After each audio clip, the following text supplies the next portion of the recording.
What's good? It's your boy Fanon. Welcome back to the channel. Subscribers, thank you so much for watching the videos and supporting the channel. To people that might be watching this video who aren't subscribed, please subscribe and hit the bell icon so that we can have so that you can be notified of when it comes out, when the videos come out, and also when we have the live streams. Now, gonna go on to my favorite subject of the day. Well, there's actually two subjects right now that I'm very interested in besides Adrian Bronner acting completely out of his mind. And I certainly hope that dude gets some help, but I'm not gonna do a video on that subject because it's just at this point in time, man, I'm really starting to worry about this cat and just hoping he can get some real help. But I'm gonna talk about Eddie Hearn and the Anthony Joshua Deontay Wilder bout. And it's interesting, man, for me that Eddie Hearn has really made himself bigger than this bout. And by that I mean I'm more interested in seeing what he's going to say day to day about not trying to make the bout happen than what would actually happen in the boxing match.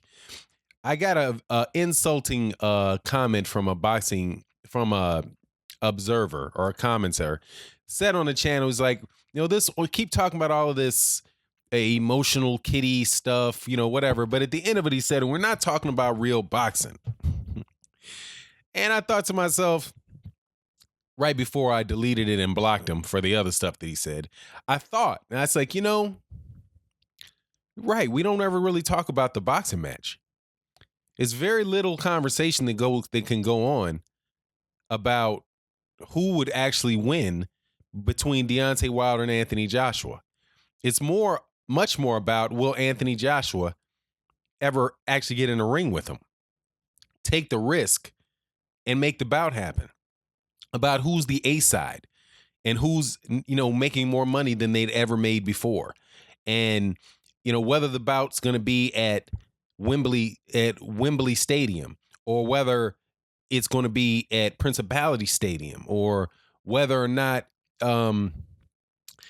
Eddie Hearn is whether Deontay Wilder's career is going to be miserable if he doesn't get into the ring with all of those type of things.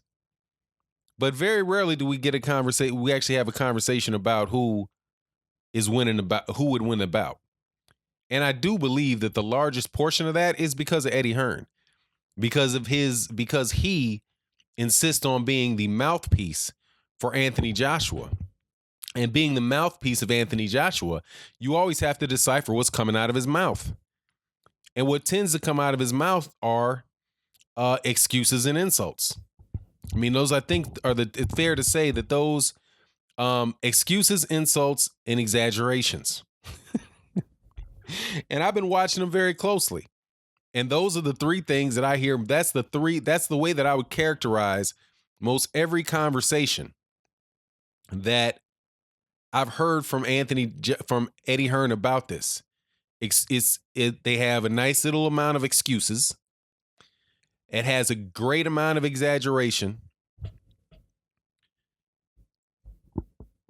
And then there's a fair amount of insult. So the combination of those three things are pretty much make up the personality, 50% of the conversations that take place about this boxing match. And then, of course, there is the flat out misstatements, but for the sake of keeping it even, we'll just go with insults, excuses, and exaggerations. Now, there was an article that came out where one of his excuses is that he's not going to let this drag out because, of course, we don't really know whether Deontay Wilder wants this bout. Deontay Wilder, in the eyes of Eddie Hearn, has been real non-committal about whether or not he actually wants to get in the ring with Anthony Joshua. It's like he has no idea whether or not he needs to take Deontay Wilder serious. It's not, the $50 million offer that, he wasn't quite sure if that meant he was very real about it. He's probably not real, right? Or we can't do it in September because, of course, we got to do the excuse. But this article here is one of the excuses, right? So let me go through this And as we wait for today, because there should be some news out tomorrow, when Deontay Wilder gets this contract that, and by contract, I mean a written formal document. When he gets the terms and conditions that are associated with the offer and the acceptance that was made. Okay? There was an offer made, a verbal offer from Eddie Hearn, which was, from my understanding, a 2-bout deal.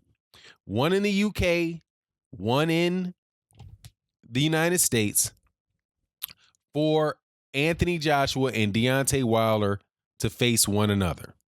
Okay? That's my understanding of as far as much as I know about the deal.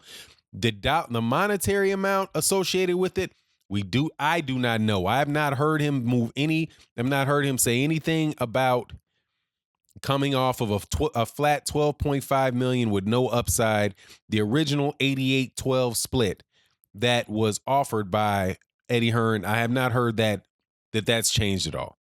So hopefully we'll hear tomorrow that offer was sent today.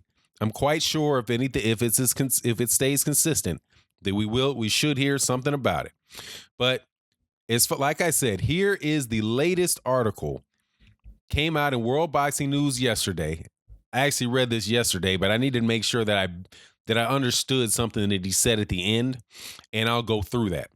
But pretty much it's that I believe he wants to put Alexander Povetkin and Anthony Joshua on DAZN. So he's really in a hurry and has to make sure that this happens soon, because if it doesn't, DAZN is putting up a lot of money for this bout, and they want to make sure that that DAZN knows as soon as possible what's going to happen, as if they probably haven't already made up their mind. Because have you noticed that there was conversations and purse bids going on with Dillian White and Pulev, where when that purse bid happened, and there was a very, very low offer that took place that was from Eddie Hearn in the purse bid. And when somebody else won the purse bid, they came back pretty quickly with a bout against Joseph Parker and Dillian White. I have to believe that he was negotiating that deal for Dillian White while he was doing the negotiations for Pulev. Otherwise, I just can't. That's just my opinion. I just don't see how that would have been pulled off that quickly. But anyway, so it is very likely that they already have a date and they already have an agreement or whatever in place with DAZN for this for Povetkin versus Joshua. But let me go through the article. The Joshua Wilder bout is alongside Canelo Golovkin 2 as the two biggest fights in the world of boxing. And on Monday, Wilder's manager Shelly Finkel told WBN in a world exclusive that they accepted Hearn's offer for the bout to happen in the UK. I want to put a little stick pin in that. I don't know that it's the second biggest bout. I think Wilder Joshua is probably the biggest one. I think it's bigger than Canelo Alvarez versus Gennady Golovkin. And I think that there's a third one, which is Errol Spence Jr. versus Terrence Crawford, though, that might creep up and get both of them. Okay, up until then, it looked like Joshua would face Povetkin to fulfill his WBA mandatory obligations, but now these fresh developments mean Joshua could face Wilder next. Speaking exclusively to World Boxing News in Newcastle on Thursday, Hearn said, "We made an offer 4 weeks ago, and they came back on Monday, 3.5 weeks later to accept. We thought the bout was dead. We had gotten the Povetkin bout ready for September." So right there, he's confirmed that he had gotten it ready for September. But we take this very seriously. Yeah, I'm sure you do. But it's about Joshua because it's about that Joshua wants. Now we're putting the contract together and expect to have it with them close of play tomorrow. Hopefully they're for real. God, dog. Hopefully they're for real. A lot of people have said they're only accepting the offer because they heard we were going to face Povetkin. Now, I'm going to put another stick pin in that article. Like I said, man, what difference does that make? Somebody tell me what difference does that make? Everybody and their mother knew that he was negotiating with Alexander Povetkin. The Povetkin was was the mandatory. Everybody knew that. It's not like somebody had to hear it. I've known that for a month. If I've known it for a month, Shelly Finkel and Al Heyman and Deontay Wilder have known it for at least a month. Like I said, man. Oh, that's it. Anyway, hopefully they're for real. A lot of people have said that they're only accepting the offer because they heard we were going to face Povetkin. Why wouldn't they do that? That just shows you that they really do want the bout. If they're willing to accept a garbage offer, which I think is something they shouldn't do, and because they hear you might not take the bout, and they say, okay, here, I'll go with it. What's the problem? Why would you not do that? Isn't that what a good negotiator isn't that what you want them to do? If you really wanted the bout, wouldn't you do that? Wouldn't you say, okay, hey, I got another deal from somebody else. Take it or leave it, man. Otherwise, I got to go. And then they say, okay, well, take it. You haggled, then they took it. Sounds like you should be happy about it. Great job negotiating, Eddie. You beat Deontay Wilder out of a lot of money, and you cost your guy a lot of money in order to get what you wanted.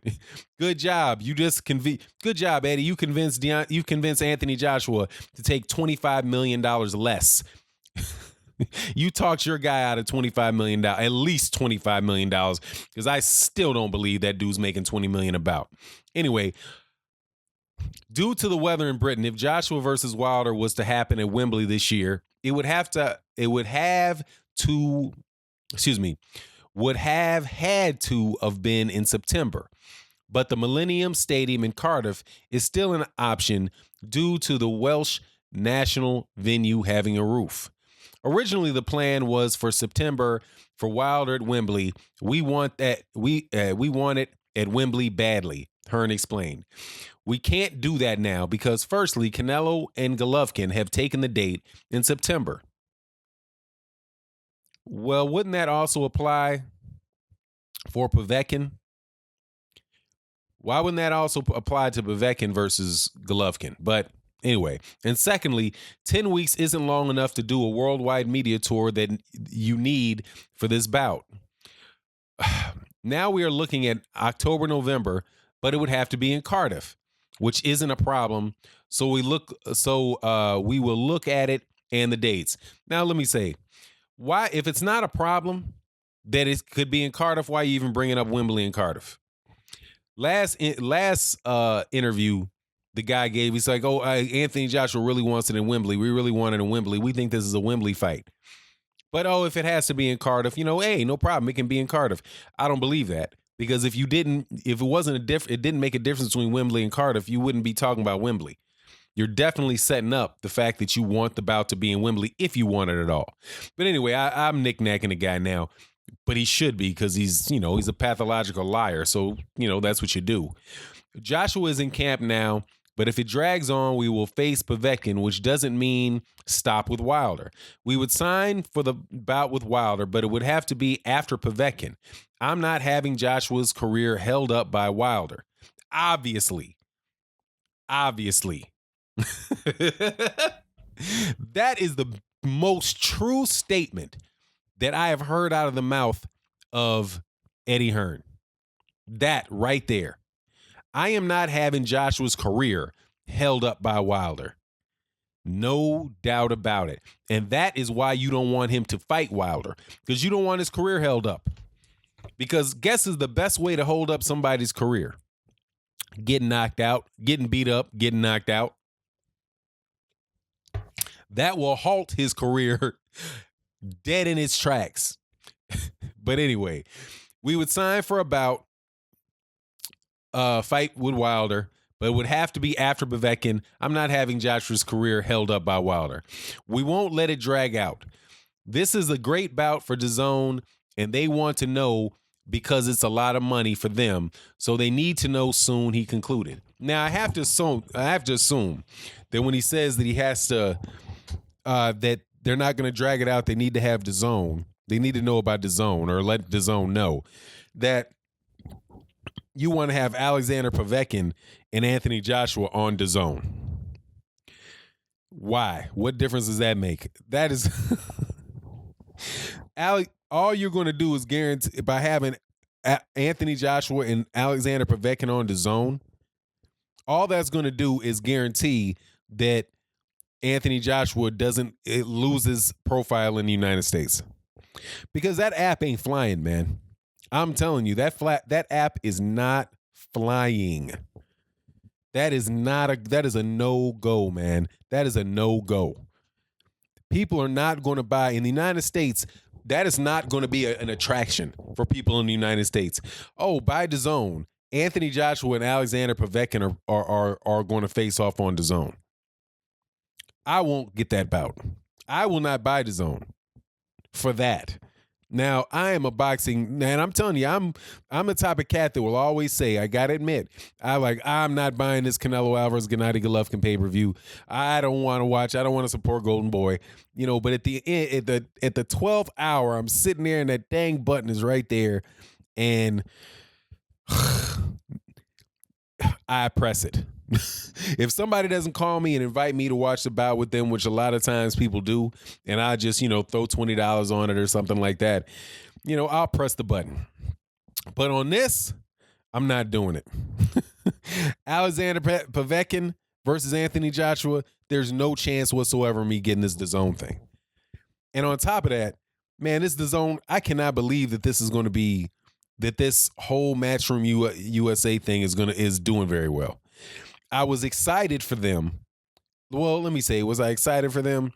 I think that they had a good signage. They signed somebody. I think they decided Dimitri Bivol. They signed Dimitri Bivol, and that is a talented boxer. Like, that's a talented boxer. I think that is a top-notch 170-pound boxer. So that's a good sign for any promoter, as far as being able to show somebody about that has a high quality fighter in it. Demetrius Bivol is that guy. I believe he's one of the best 175 pounders. He might wind up being the best 175 pounder. But that's not going to get me to buy DAZN. Also, Danny Jacobs, Eddie Hearn Danny Jacobs got used as leverage for, was it Canelo Alvarez or Gennady Golovkin? I forget which. I think it might have been Canelo. I think Canelo might have been the one that so Oscar De La Hoya was the one that used Danny Jacobs as a fake option for Canelo Alvarez. And yeah, then I think it was Gennady Golovkin used Billy Joe Saunders, and maybe Canelo used Spike Sullivan as well. But regardless, it looked like it just doesn't look like Eddie Hearn's being able to keep a lot of these promises that he's saying over here in the U.S. And if the fewer promises that you keep, the chances are getting smaller and smaller that anybody's really going to sign with you. I mean, I guess you could probably get Adrian Bronner after Adrian Bronner gets out of the hospital from whatever hell he's going through right now. Because God dog, man, that dude is loose. That's a loose cannon who keeps getting looser, man. I'm hoping that he gets all right. But anyway, it is what it is, man. Hopefully they get the contract. And Eddie Hearn and Deontay Wilder, whatever happens, happens. I did just want to see the bout. I'm not so certain right now whether I want to see it or not, whether I care about it or not, because, it's just been this has been all around the mulberry bush, man. It's just all around the mulberry bush, like my sister-in-law likes to say.